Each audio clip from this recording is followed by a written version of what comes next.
در افغانستان هستین، از خدا بترسین. یک روزم بگین که ما خوب هستیم، صحتمند هستیم. تشکر.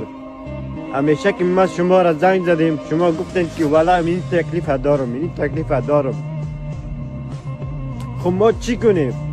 فکر میکنی در اروپا پیسه انداختگیست؟ با خدا کار نکنی. میگم یک سنت کسی برد نمیته. نه روز یک شنبه است، من میخوایم برم مزدوری مردم کنم. ما را روانی کردین، به خدا شما روانی کردین که از این مریضی هایتان. یک گلوندر میشین بدو کدام میرین پیش دکتر، دستتان از سیرون پیشکاری پر کدام میایین.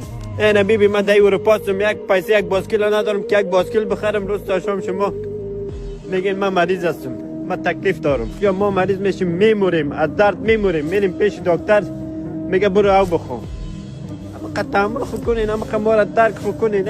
میگم من پیسه یک کرتی غیره ندارم، یک کرتی بخرم. فکر میکنی که ما در اروپا هستیم بای پیسه جاب سنتر و اینه یوگنت هم از اینا خوش نباشین که مای 200 یا مای 300 بیخی مای 500 میلیته برتان. به خدا آخر ما میشه ما قرضدار میشیم از مردم.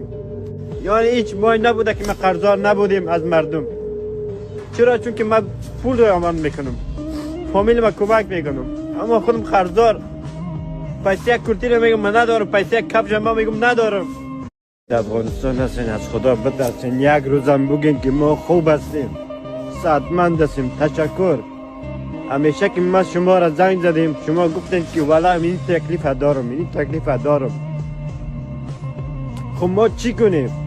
فکر میکنی در اروپا پیسه انداختگیست؟ با خدا کار نکنی. میگم یک سنت کسی برد نمیته. نه روز یک شنبه است، من میخوایم برم مزدوری مردم کنم. ما را روانی کردین، به خدا شما روانی کردین که از این مریضی هایتان. یک گلوندر میشین بدو کدام میرین پیش دکتر، دستتان از سیرون پیشکاری پر کدام میایین.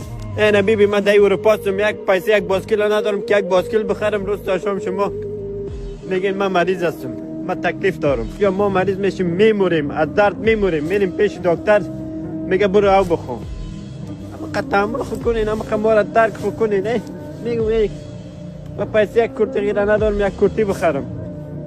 فکر میکنی که ما در اروپا هستیم بای پیسه جاب سنتر و اینه یوگنت هم از اینا خوش نباشین که مای 200 یا مای 300 بیخی مای 500 میلیته برتان.